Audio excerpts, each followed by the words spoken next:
Talaan ng Karingalan. Marahil ika'y nababagabag, tila isip ay puno ng kahirapan. Bagaman ika'y inilaan sa paghihirap, sining at talino'y hindi matatawaran.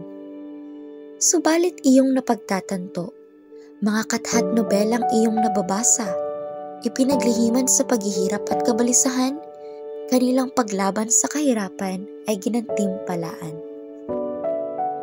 Minamahal na kabataan, iyong panahon ay hindi walang hanggan. Iyong lakas ay hindi nadadala sa katandaan, kaya't iyo sanang pakisuyong pakinggan katalinuhan na galing sa isang makata.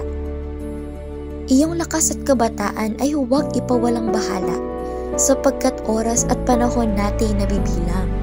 Kilos at galaw na iyong ginagawad, isang anino ng iyong kalooban.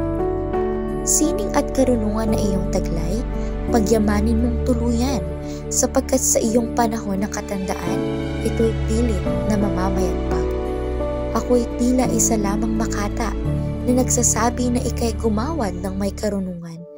Subalit tingin mo ang aking mga salita at ika'y magagawaran ng may katalinuhan.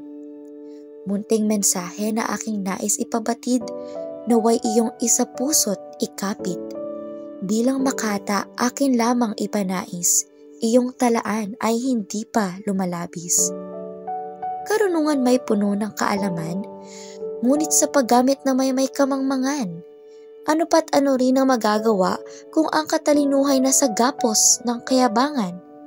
Kaya aking minamahal na kabataan, gawaran mo nawa ang iyong karunungan, isang katalinuhan na buhat sa kapakumbabaan, pakaingatan at ito'y alagaan.